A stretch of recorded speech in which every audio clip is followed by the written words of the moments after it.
Hi folks, at the bathtub again to display 6 lures that I've got done with recently. Most of these are made after Australian sample lures, just by pictures and memory.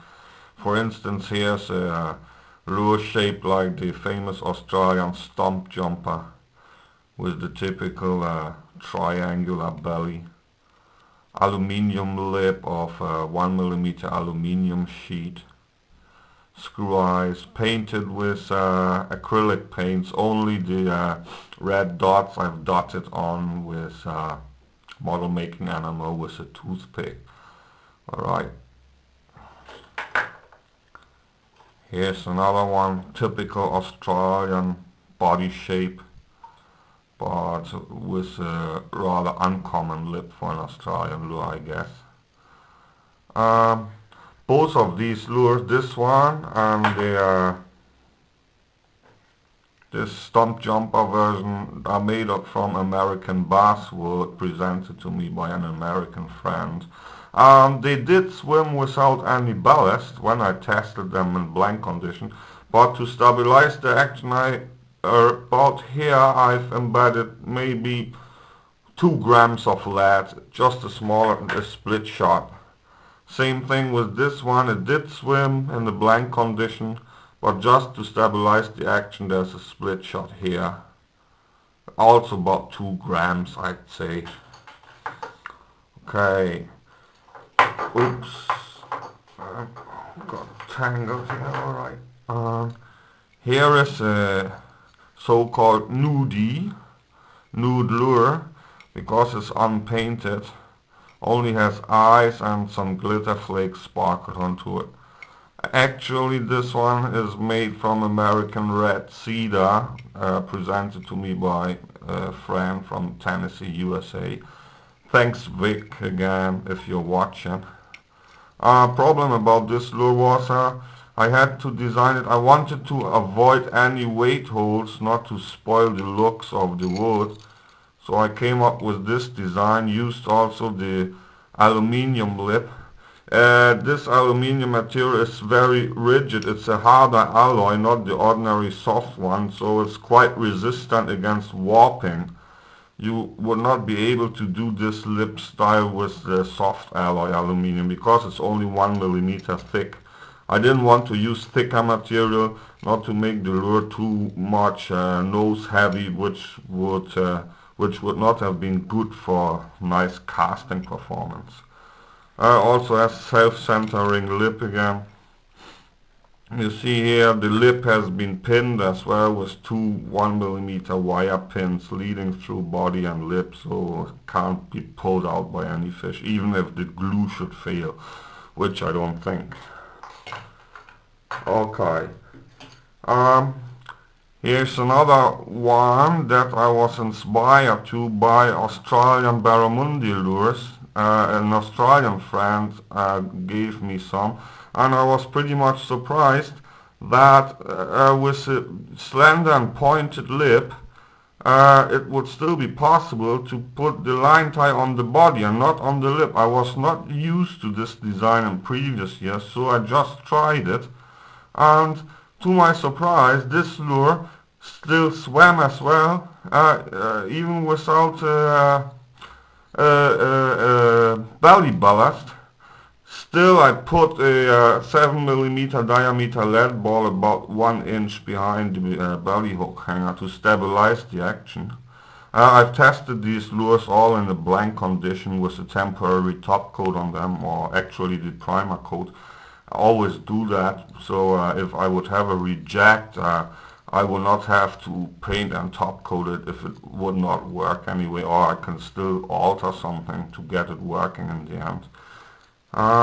The blank of this one has been turned on the lathe after I cut the lip slot, and using the lip slot as a reference, I have tapered the nose of the lure. But basically all what is behind the belly hook hanger is spindle shaped and round.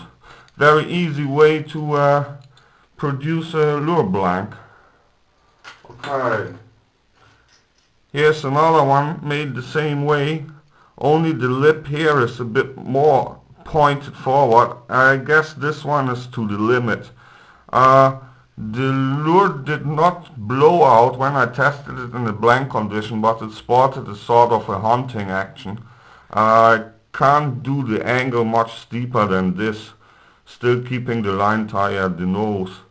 Also, this one has a 7mm lead ball embedded into the belly button here to stabilize the action. And I hope the swimming action would not have changed after top coating. Sometimes it happens. And here's a very simple design of a shallow diver.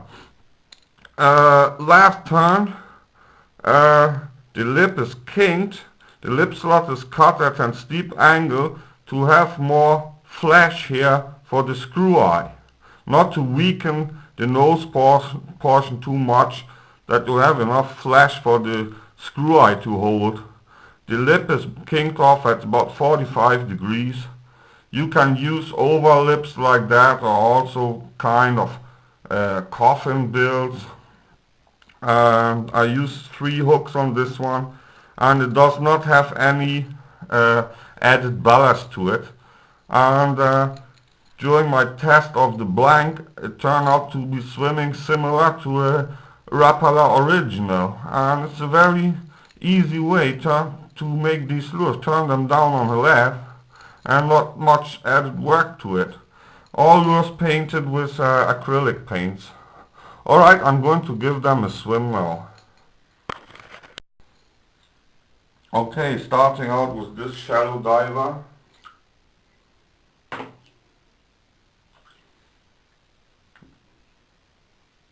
It's made of a very buoyant wood.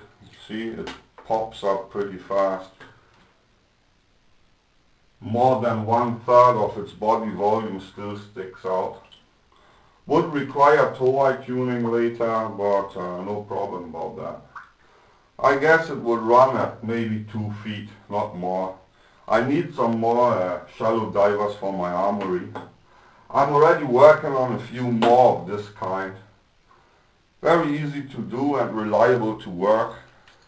Okay, next one.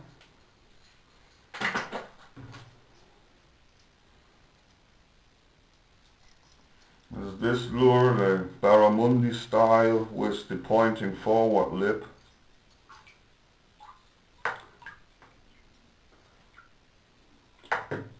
These lures, yeah, it works. Nice. Maybe a bit of a hunting action if you would retrieve it faster. This lip angle is at the limit. I prefer the other one. I found that this slight rolling and wobbling action is has an appeal to pike during autumn and winter. Not that exaggerated movements. I have similar lures that have a similar swimming action. I caught quite a few pike on them. Here's the second one with the lip a bit more downward. Yeah, also has this tighter wiggle. Of course, toe-eye tuning is in order once I take these lures to the outdoors. I estimate these lures to run at about 8 to 10 feet, I estimate. I could have put more belly ballast to get them 1 or 2 feet deeper, but I also like them to pop off obstacles at the bottom very nice and fast, so I didn't bother for more ballast. Here's this one. Yeah, this one has a bit of a more violent wobble, more exaggerated. Nice one. I also estimate to go down 8 to 10 feet, but actually I have to find out in the outdoors. Main thing is that they're working in the tub now, so I'm satisfied. Okay, next one is now the Stump jumper lock off. This one has a violent wobble, even more than the other one. Big throb in the rod tip. And looks like it could do a little hunting. But the bathtub is too small to find out. Also 10 feet I estimate. These pointed lips and the line tie at the nose tip of the lure this is the limit. You cannot get bigger with the lips, otherwise your lure will blow out. But years ago I never thought it was possible with the big lip and the line tie at the nose that the lure would still swim. Okay, here's the nudie. A bit smooth one, that's nice. Yeah, also swims nice. I'm satisfied with these lures. Well, still many months to go until I can cast them. It's local closing time until May 1st. Oh, these are nice. Successful bathtub test today. Thanks a lot for your interest. Goodbye, folks. A little bonus. Here's a blank that I've been working on the past days. Turned on a last from PVC hard foam. This is a small version of a hog wobbler. Note the homemade propeller from stainless steel, 0.5 millimeters. Usually I do not assemble the propellers before painting, but I needed to know whether this one would work at all. Now if I paint this lure and top coat it, I would have to mask it very well with masking tape that it will not bind to the shaft. If this thing swims well, I'm probably gonna make some more. I thought I could go smaller than this. It's a bit more than 85 millimeters total body length.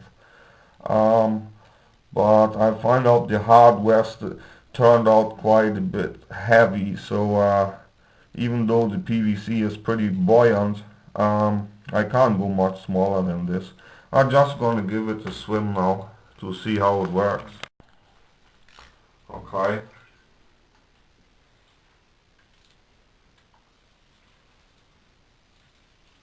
Nice. Don't know if you can hear the churn of the prop.